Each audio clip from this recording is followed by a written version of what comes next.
So this video just came out, and it's two of my absolute favorites, some of my heroes in the world alive today. There are some incredible speakers who've come and gone in the past, but these two gentlemen are some of the most powerful, I think, influences in all of my life and business career. And they're teaming up now. Patrick Lencioni finally started his own YouTube channel, and because they're both my heroes, and they put a video out together, I just wanted to touch on this because this year for so many businesses out there has been really rough. So I've talked to businesses they're like $5 million businesses, and they lost $3 million of their sales this year, and they're just getting by.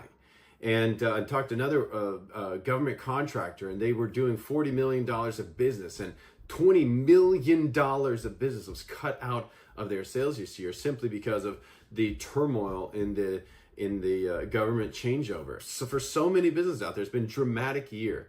And so I think this video comes out at just the right moment, at just the right time. And honestly, as a person of faith, God is never late. He's very seldom early, right? But he's never late. And so these two gentlemen, who are also Christians and business gurus in the marketplace today, put out this incredible video. So I thought, you know what, since they're both my heroes, and since I'm in the sphere of business and we're working on building our own YouTube channel, Dave Ramsey, of course, he's a veteran of all of this media outreach, and Patrick Lencioni, he's just getting started into the actual YouTube sphere. And so it just resonates with me in a really powerful way. And I just wanted to listen to this with you and provide a few extra comments on some of the things that I see dealing with the business environment, and actually how we relate to hard times in business and adversity. And so I think there's some really cool perspective here. And so let's watch it together. What we're going to do, we're titling today's podcast Hard Times, which was the title of a book by Charles Dickens. It was a hard book to read too. But what I want to talk to you about today, something that you have in your story, because everybody does, and I love this part of your story, and you help people who are also going through hard times. It's how do we as leaders and running an organization and being an organization see the good that comes out of hard times, the necessity of dealing with those things, and not let it discourage us. Now, I want to say before we get started, you have a book that just came out called Build a Business You Love. And I'm going to tell you something else. You also wrote another business book called EntreLeadership. I don't do a lot of reading of business books because I'm usually writing and working on my own stuff. But yours are my favorites because they are so clear, actionable, accessible, practical, and simple. And this book, Build a Business You Love, is just like that. I read it and I think, gosh, I wish I had said these things in my books because they're so compelling. And one of the things you do is you talk about the 5 stages of really starting a business and running a business. I thought that the recent book that he put out, actually, Dave Ramsey wrote that book recently, and I bought it immediately because I always buy his books when they come out. But when it came out, I thought it was going to be completely different, or maybe like an entire new model or something from EntreLeadership. But what I understood was that book, the recent book, Build a Business You Love, is so many of the stuff in EntreLeadership was simply retold in a more organized way. And so part of me was like, okay, I'm relieved because that's actually a good thing. So it means this stuff is a long-term, and it's actually a sustainable long-term. But at the same time, I was like, man, I was just hoping for something different. But I think there's a great measure of wisdom with that, and a great measure of impact, because Dave Ramsey's like, this is the stuff we did. This is the stuff we're doing. This is the stuff that works, and it still works. And so I think that was very, very powerful to me as I was going through the book. Some of the sections I was like, man, I already know all of the stories. I already know all of these steps, like everything because I've listened to Dave Ramsey for so many years, I already know this stuff. But it was a really great reminder that, you know what, to succeed over time, the principles, they don't change. So take the models, apply them, make sure you do it over time, so that you can get the ultimate impact. From the earliest treadmill stage to the passing it on to somebody else. And one of the things as I read it, I realized throughout the process, there are difficult times. And most of us think about running a business and want it to be always in good times. So what is your overall thoughts about how to deal with adversity? Well, I mean, you're right. And it seems like that one of the rewards we get for having leveled up and dealing with adversity and getting a little bit more sophisticated is we get a new set of problems. We get a new type of adversity. And so it's I don't know if you graduate ever from the school of adversity and never have to see it again. It just takes different forms. It comes at you in different models, I guess, or formats, whatever. And so, I mean, what I thought was adversity when I was starting is laughable now. Probably when I look back on these years, these last couple of years, I will look back on that and go, well, that was no big deal. I mean, but when you're in it, it can be overwhelming. One of the things we know about adversity, for me anyway, and I guess it's probably true for most folks, is if you're not careful, it can steal your perception. It can steal your perspective. And so, in other words, you can feel like, it's a lot bigger deal than it really is. There's a drama queen in my head that wakes up when this stuff happens and says, "Oh, the world's coming to an end. Chicken Little, get your helmet. The sky's falling. The sky's falling." And it's really not. It's just a momentary thing that we're dealing with.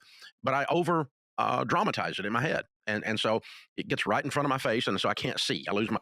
I want to comment on that section right there. He says momentary problem in my head, or momentary problem in the situation that's going on. But for some of us out there, if you're just listening to this stuff for the first time, momentary might be 8 months.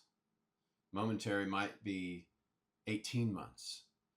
So in business, time stretches out a lot. So when you're working on a new objective, or you're putting a new thing into your business, or you're launching a new product, the rule is that it's going to take like twice as long, it's going to be twice as hard, and it's going to cost twice as much. Then all of your estimates, all of your projections, and all of your budgetary items. So you better be prepared for that. And so I think that, when you hear that moment, well, this is just a momentary thing, and it's going to be done in a week. Now, Dave Ramsey's been around for a really long time, and so is Patrick Lencioni. And when they say momentary, it also means 6, 8, 10, 2 years maybe, that you're working through a very significant challenge for your business. And so when you hear that, just momentary struggle, and so we're going to get through it. We're going to do some prayer, and then tomorrow it's going to be gone. That's not how it works in business. It's sometimes very long adversity, and you've got to maintain character throughout. And so that's just a comment I wanted to add in this section, because it's very important to remember that. And by the way, you might have seen me. I just sped up the video because Dave Ramsey's a great. I love him to death, but it's a little slow sometimes. This is for me to listen to. So hopefully it's not too problematic as we're watching the video together on a stepped up speed. My perspective on the thing. And so if I can just step back into my personal faith journey and say, all right, God, would you help me?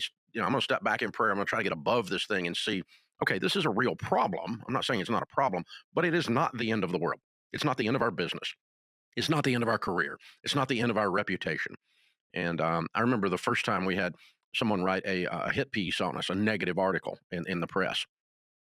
I thought, oh man, oh my gosh, oh my gosh.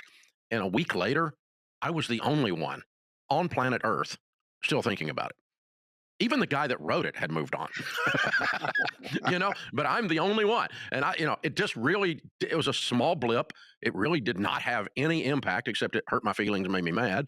But really I thought, oh my gosh, everyone is going to see that. And all the work we've done for, decades is going to be undone by this one jackleg semi-qualified reporter who made up stuff.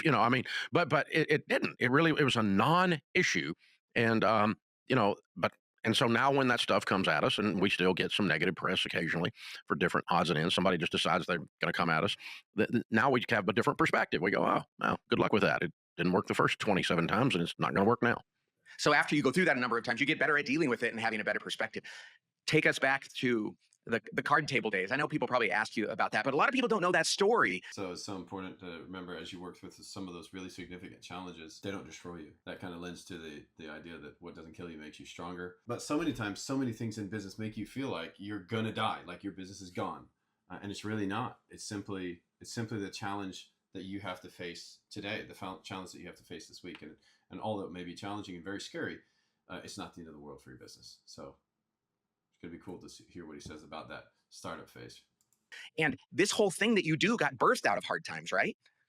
Yeah, we went broke. Sharon and I started from nothing when we got out of college, and we were buying and selling real estate. And I was stupid, and I took on too much debt. And the short version is, after becoming a millionaire, starting from nothing at 26, and making seriously good money, at least for a kid from Antioch, Tennessee, um, then the bank called our notes, and we spent the next 2.5 years of our life fighting with all that and adversity, losing everything. One year, I made $250,000, which in today's that was in the '80s.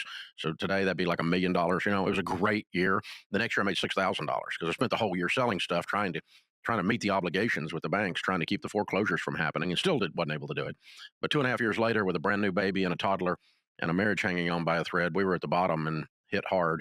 And I was so scared I couldn't breathe. But yeah, that's you know, and I met God on the way up, got to know Him on the way down, and that thing. And I was a baby Christian. I was a baby. I was 28 years old, and with babies, and so I didn't. I started learning what the Bible says about money and what old people that had common sense said about money. So I've heard that story, that exact, like he's used the exact same words for about 20 freaking years. And I think it's an excellent reminder to leaders out there, because one of the mandatory requirements for great leaders is being able to remind and repeat what you said, and repeat it with the same intentionality, the same vigor, the same conviction, and the same meaningful, understructured sentiment that gives that story life.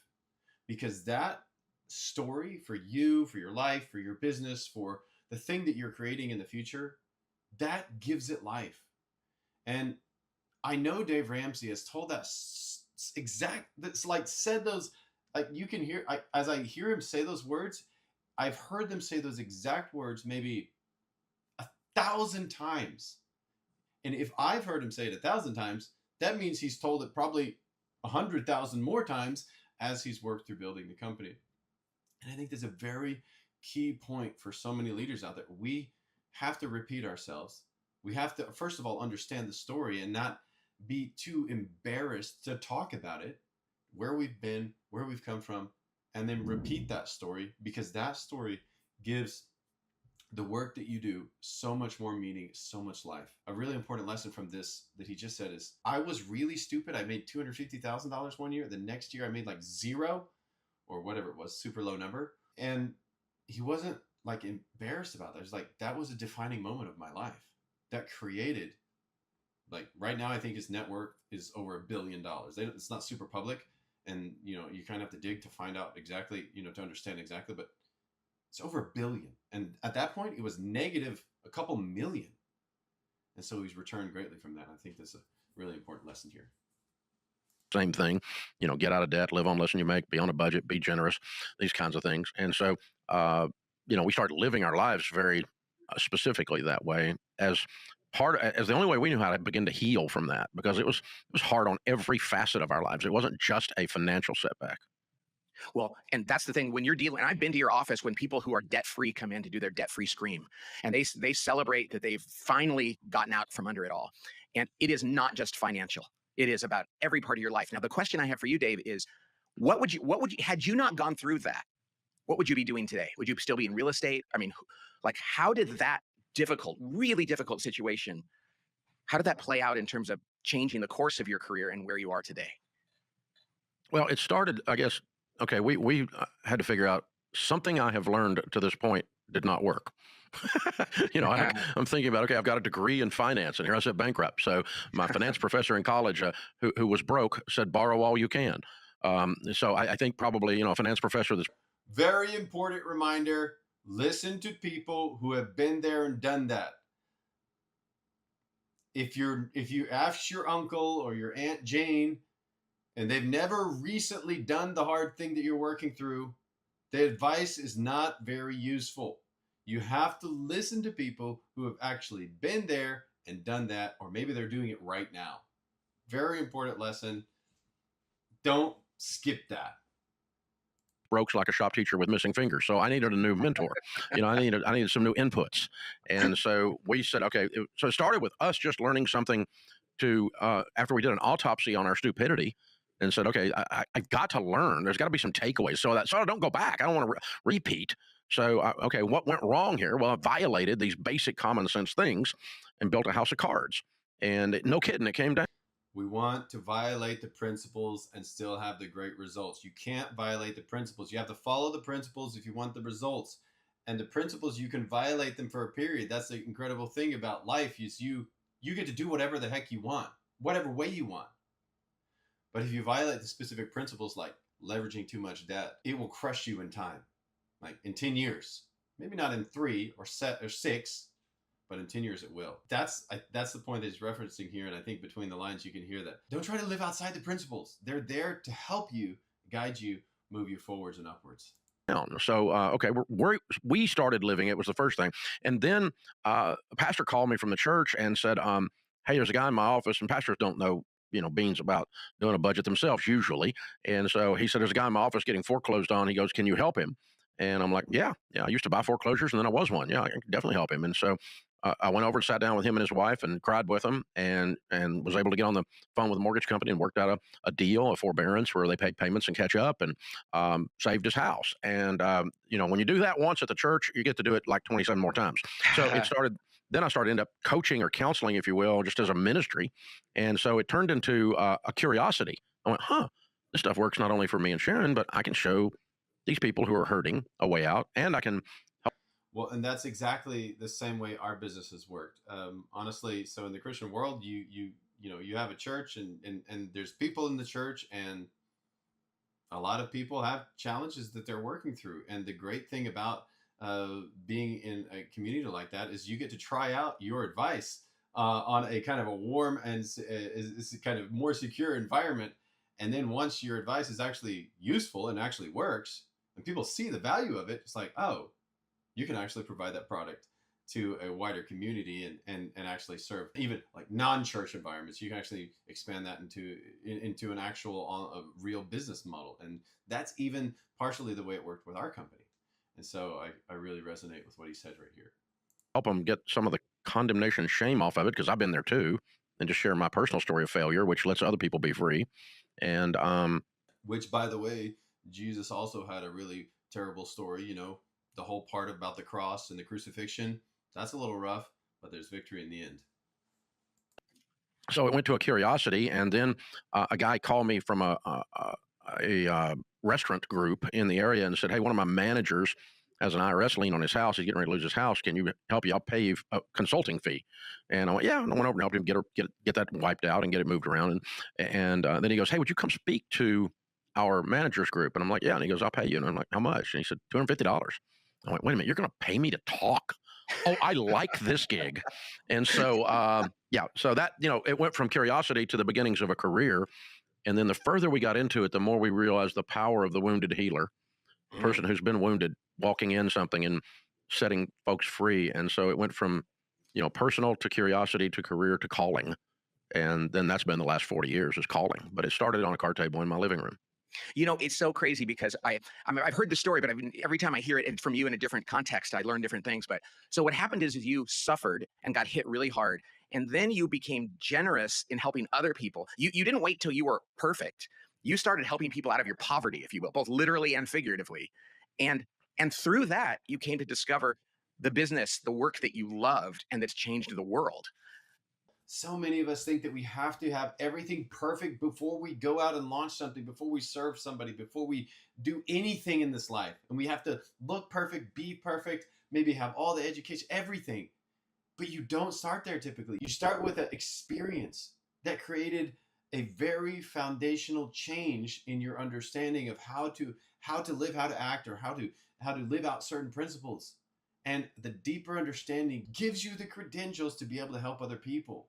And this is so important for people to understand. If you're a small business owner out there, if you're an entrepreneur, or you want to be, you don't have to be perfect. You do have to have an experience. You do have to have a certain amount of expertise, and fundamentals, but you don't have to be perfect.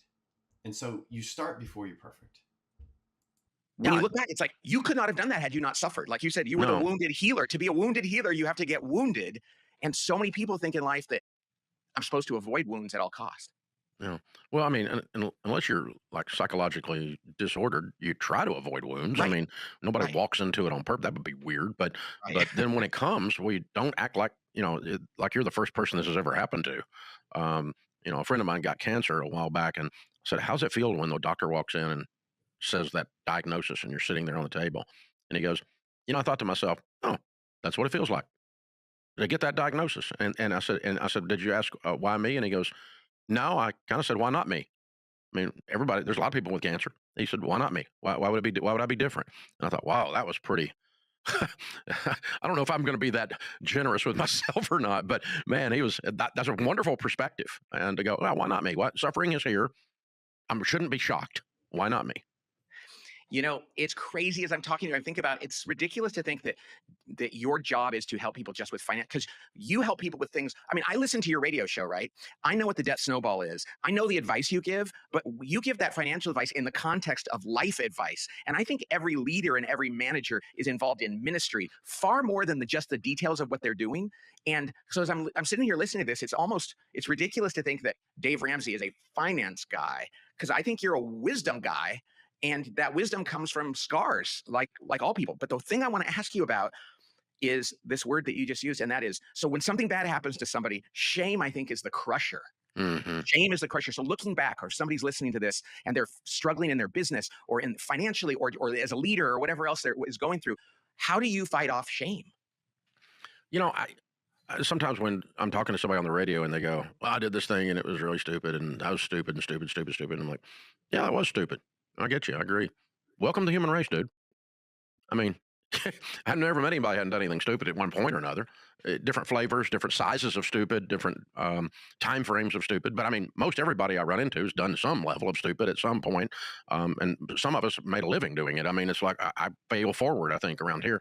So I look at some of the stuff we tried, and I look back on it and I go, "Well, that was stupid," but we tried it. It didn't work, and it's like we lost some money and lost some pride in the process. But shame, I think, comes from when we take the failure, whatever it is, the stupid thing that we trip on, and turn that into our identity instead of an action. So a scientist, when they make a mistake, they call it experimenting. Right.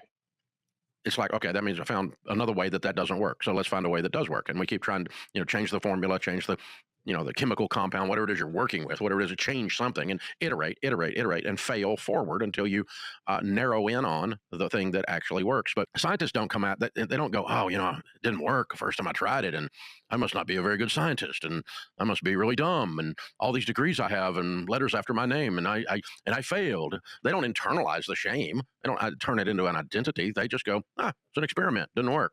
And, and I think that's a form maybe of grace if we want to step into the Mhm. spiritual side. It's just giving yourself grace and going, I'm part of the human race. I'm not perfect. Who knew? Right. The failure is a verb, not a noun. It's something that Yeah. happened. It doesn't define you. I was just yesterday with an executive team of a really great company that's struggling. And it was interesting because I think they can even go through, I talk to leaders and they're like, well, why is this happening to us? And should I try to find another, and these people weren't saying that necessarily, but should I go work someplace else? And there's this idea that as a leader, you want to be leading in good times. But like I was saying to them, it's like, this is why you're a leader. It's for this time. And leading through difficult times is really when we sign up to be a leader, we start a business. It's like because Yes! I don't know how I can just resounding yes. You're there to lead during difficult times. That's when you're needed most. That's when leadership shines. And if you can't shine during tough times, during adversity, the highs won't be near as valuable to you.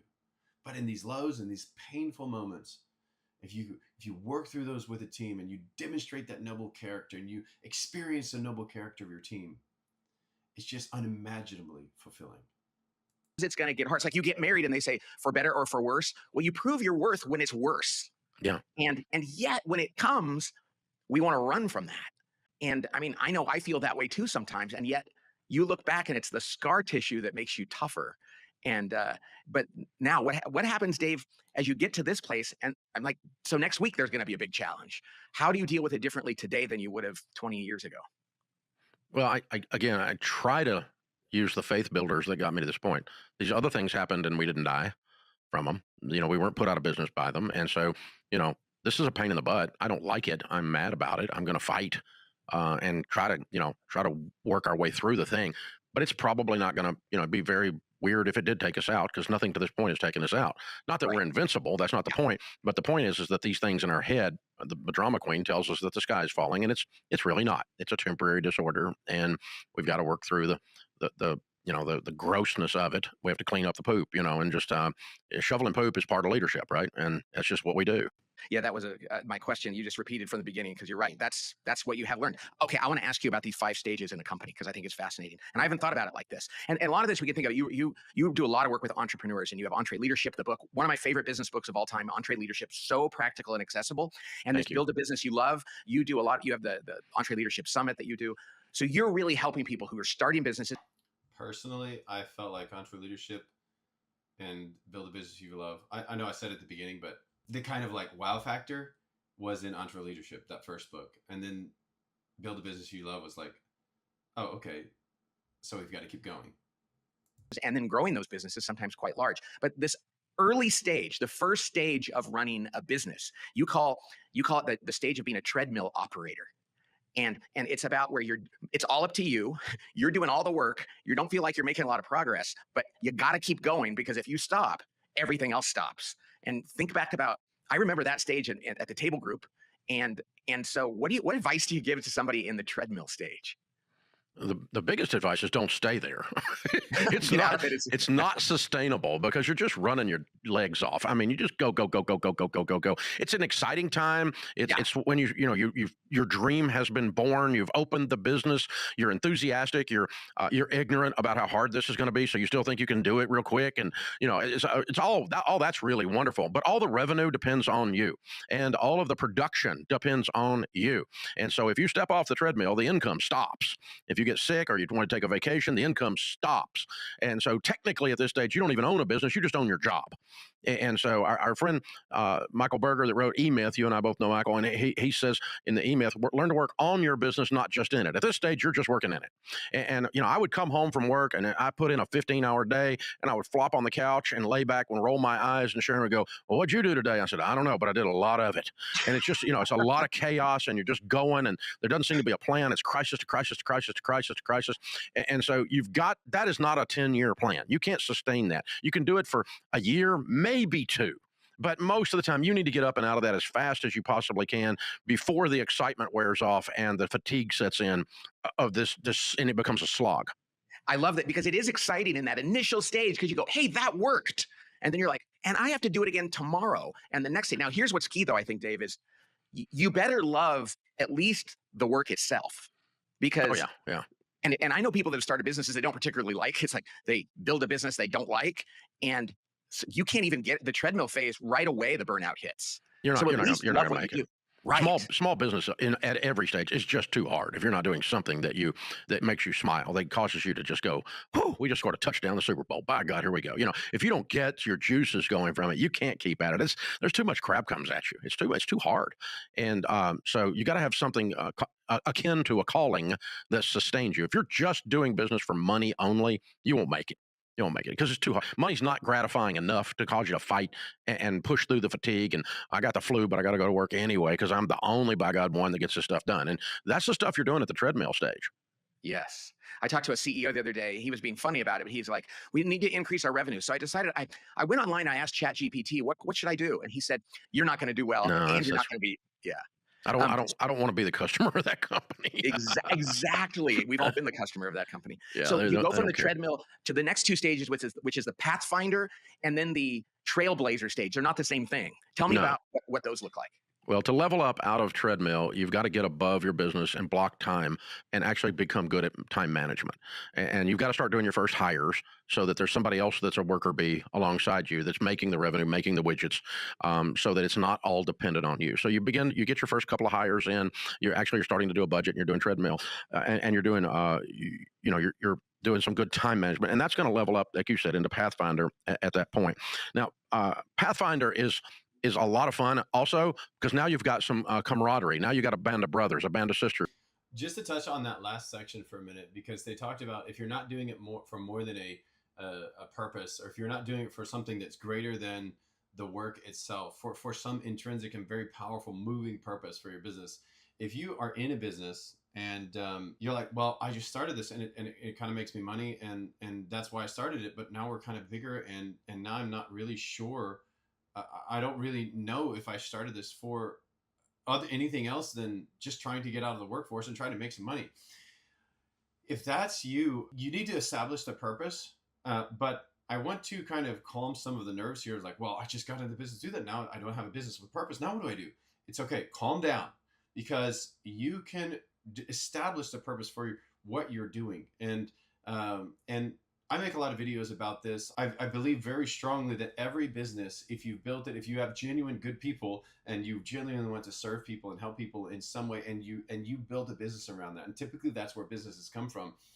Somebody who wanted to serve somebody and help somebody do something, and now they've done that and they've been able to repeat that process for many others. When you do that, there are intrinsic, very moving reasons why, and so many times you just need to draw that out and clarify it so that you can identify it for yourself. And I would bet that most organizations out there today, they actually do have that undergirding of purpose, even if they haven't identified it yet. But it's very important to identify it, especially at that stage, so that you can move forwards. I just wanted to put that comment here because I think it's very important. They didn't specifically mention that, but it's very important at this stage to do that for your business. That are fighting with you. But there's still a lot of chaos. It's just now we're trying to nail jello to a tree. Now we're trying to herd cats because there's 10 of them and they're running everywhere and nobody knows what the other one's doing. But buddy, we're doing a lot of it. And now we're doing it at scale. So we're doing chaos at scale. And that's normal and that's fine. But you really need to, at this stage, begin to do stuff like, okay, I'm going to start to lay out, okay, what's our vision? What's our mission? We have to start thinking about what's the spiritual part that's driving this movement? What are our core values, like my friend Pat Lencioni talks about all the time? You start to lay down, how are we making decisions, in other words? What's guiding us to make tough choices and to avoid other choices and those kinds of things? Role clarity. Real clear. You got a lot of generalists on the team at this stage, and you need to get a little bit more specific. This person's doing this. They don't have the working genius on that, so they don't need to be over there. They need to be over here. And you start to get them, as our friend Jim Collins would say, on the right seat on the bus, not just on the bus. And this is a stage that you really have to increase communication, because the frustration goes with the chaos. Trust starts to break down. Gossip can kick in because everybody's going hard. You've weeded out the ones that aren't working hard, that are just there to collect a check. They don't fit because everything's too rough and tumble right now. And so that's Pathfinder. When you do that, then, as you said, you'll level up to the Trailblazer. And the Trailblazer is where you actually start doing your planning probably for the first time. When I hit Trailblazers, when I learned how to spell strategic. I didn't even know how to spell it, much less do it. I was tactical. Thank God. I got to make payroll Friday. We got to get the receivable collected. We got to get the stuff, ship it, get it done, iterate it, go do the speech, go do the book, get the thing done. And then we started backing up a little bit, saying, okay, we're going to get above this thing and not just be down in the weeds all the time. And I hired a few people that had MBAs. And I don't have an MBA. I don't have a graduate degree. But 100% of the MBA programs, apparently, from my observation, teach strategic thought. And so these MBAs started teaching me and telling me the importance of strategic thought. It's like, Dave, you run up there and just run into the wall. If you would be above it, you could turn right and turn left and not have to run into the wall. You just want to knock it down. Why don't you walk around it? It's less calories. And so, but that's that 30,000 foot view, right? And I always laugh and say these wonderful MBA folks taught me, they taught me strategic thought, and I taught them how to work. So... but so that's the Trailblazer, and you get in. Craig Rochelle, our friend, talks about this a lot because he and I have compared notes on this a lot. That this is the stage where you really have to say, I don't like bureaucracies. I don't like the way corporate America thinks it treats people poorly. But in spite of that, I still have to have solid systems. I still have to have solid processes. And if you don't have systems and processes, you're just killing trees everywhere, stuff stacked in the corner. We had 73 different spreadsheets trying to tie them together and call that an accounting system. It was awful. But buddy, we were getting it done, and so so when you move from Trailblazer then and you start doing these things, you get some organizational. You and I probably met at this time. Because I had met you through your books. You were speaking some with us and some of these events, and we're doing some organizational development. We're building intentional culture. You sat in on some of our operating board brainstorming stuff back as early as 2012, probably something like that. And that's when we struck up a friendship, because we were right in the rough and tumble of learning how to do that stuff for the first time. Then you level up and you go to the probably most fun stage. You'll go to peak performer, and that's probably the most fun stage. Everybody wants to be in that stage all the time, but you can't be. But that's the stage you want to get to. Yeah, because everything's working.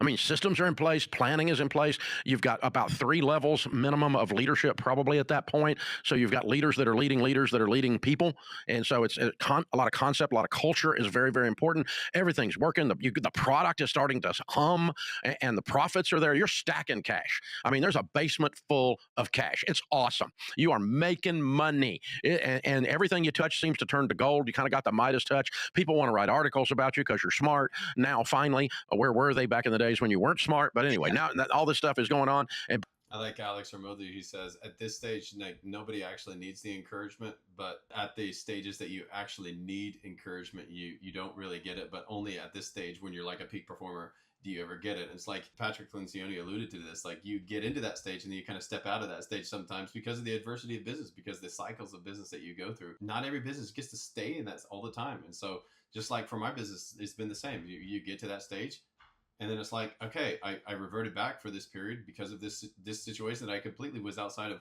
our knowledge, our control, or that changed in the world, and when we have to deal with that new thing. And so you move through these stages, but it's just not like, okay, now I've arrived and I just get to stay here forever. boom, boom, boom, boom. And at this stage, you look better than you really are, but you got momentum, and that's what momentum does for you.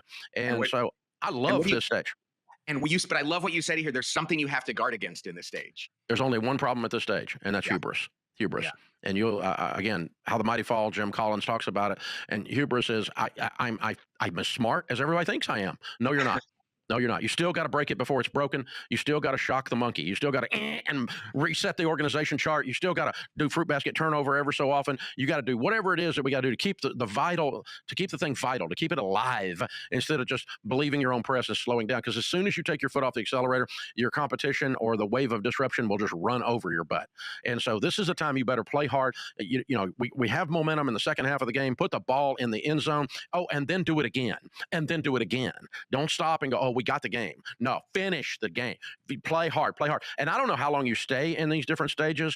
Again, I would go all the way back to treadmill and say maybe a year, 2 at the most is all you can do. But I mean, companies that stay in these other stages, we've been, it's 35 years walking through these 5. So, we've averaged 7 years a stage, but not really.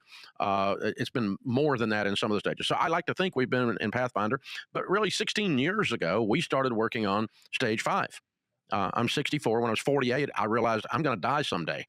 I don't know why I hadn't thought of that before, but when I die, then this place is going to fold up like a Walmart tent, and if we don't have a plan and some kind of succession planning for leadership, for ownership, brand transfer. If I'm the whole brand and I die, this thing it evaporates. And we started working on that 16 years ago. So we've been in, of the 35, almost 40 years, we've been in legacy stage / Pathfinder, straddling the two, our peak performer, straddling the two back and forth for about 16 years and working on succession. Well, and then there's departments, and you say in the book that sometimes you repeat some of these things. So there's parts of the business that probably can go back into Pathfinder state. You know what I mean? It's not as though it's mutually exclusive, and there's still elements of all of it probably that are going on depending on how things are evolving, I would guess. Exactly. Once you realize the stages exist and what it takes to level up, though, so you launch a brand new product, that new team, they're treadmill. Because we're hitting the street with it. But it might only last a few months. It's treadmill, right? And you're going to bring them on up through the stuff because you're standing above that, having been there with the whole organization in the past, and saying, okay, we're going to bring this department or this product line or this P&L, we're going to bring it along, and we're going to take the vice president of that area and walk them through like we were consulting a standalone small business, but they're part of our team. And so let's just get them on, get them up. So they're going to learn to do strategic planning way faster than I did. I didn't even know what I was missing. They're going to learn to do, thematic goals, to use some of your phrasing, and they're going to learn to do, look out into the future where there's no vision, the people perish a lot quicker, and boom, they'll catch up with the peak performer business quicker than, and sometimes you've got one that's not a brand new one, but it just gets the flu. It's a problem area. It's broken. Right. And so you got to go back there. It kind of, you got penalty steps. You have to step back till you get back through these things because you missed something. You leveled up too quick, or you leveled up and then relaxed, and then the thing died off on you. And so, are we going to have a necessary ending, as our friend Henry Cloud would say, or are we going to reset and walk back through these stages with that area? You know something, Dave?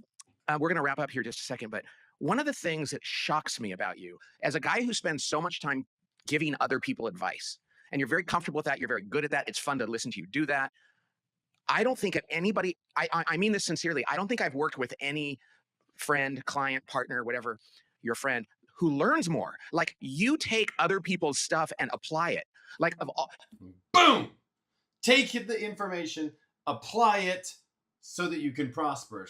All the great leaders, it's not what you know, it's not what you learn, it's what you do that gets you from here to here. I love that. These leaders are just, they're nailed it with that phrase. I think that's the sum of all of this is take the information you learn, application, massive action, then you can prosper. you use some of our stuff better than any client we've ever worked with. You have all this new Well, it's information. good. Of course we do. You're a curator of good stuff, and you're very generous about saying, I learned this from them, and I'm going to use that. Whereas a lot of people that are experts feel like if I didn't invent it, I can't use it. Oh man, I wouldn't be. The stacks of books that would be around my recliner that caused me to get here by Pat Lencioni, John Maxwell, Craig Groeschel, Henry Cloud, Jim Collins. There's just stacks of those books. And of course, man, Readers are leaders. Make sure you have books around you. Don't believe the crap that people say that you don't need to read anything. Read. It opens your perspective. Just make it part of your life. the guy that started this thing couldn't run it today. He was dumber than a rock. Same here. The guy that started our company couldn't run it today. I guarantee it. I was dumber than a rock, but now we've moved past that stage because of the counsel and mentorship of great men and women, firstly through the pages of books written by those same. I mean, he had to learn some new stuff. Right. What people might not understand is to be a leader means you're constantly learning, which is making mistakes, which is going through hard times, but it's also just applying things you learn and begging and borrowing from other people, because that's what people do with your stuff and you do with other people's stuff. And it's a fabulous thing to see. And that's why these books are so good, because you are really integrating so many different things. All right, so they're just wrapping it up here at this point. They just finished out the video with the wrap up, but so very important to realize that so many businesses go through this adversity, and there's a bright side of adversity. So many times we go through the adversity and you want to only lead during good times, but the reality is that so much of the good comes from the challenges that we face, the challenging things that we go through. And you've got to go through those challenges if you're going to have that truly incredible, prosperous time and be able to move into that peak performer stage or that legacy type business. And it's not one fluid motion upwards. It's up and down. You look at the stock for any individual company in the marketplace, and it's not always up and to the right. I mean, over time it's up and to the right, but a lot of those years are like this, like that, like this, and like that, like this, and like that. And it's just up and down until eventually over many, many years, you see that up into the right trajectory. And so I just think that these two gentlemen, of course, two of my heroes out in the marketplace doing great work, really nail it on the head with this. Such a refreshing conversation to listen to. And so I just wanted to make sure I put some comments on this. And in addition to, these guys are veterans, they've been there for a really long time. I'm far behind both of these two guys, but I use all of their content in the application and growth of our businesses and our consulting practices, and even on the new launching of products within our company. So I hope you guys enjoyed this, and hope the extra perspective or maybe the added comments were helpful in some of those things, because maybe, because these two guys are so veteran, they've been there and helped so many businesses, millions of businesses in Dave Ramsey's case, that some of that maybe first 10, 15 years of business stage information, some of that I felt maybe was left out of this conversation, and hopefully I was able to add that in as we walk through it. So thanks for watching this with me. Like the video, subscribe to our channel, and drop a comment below to let me know what you thought about their conversation, and we'll keep charging into the future, up and to the right.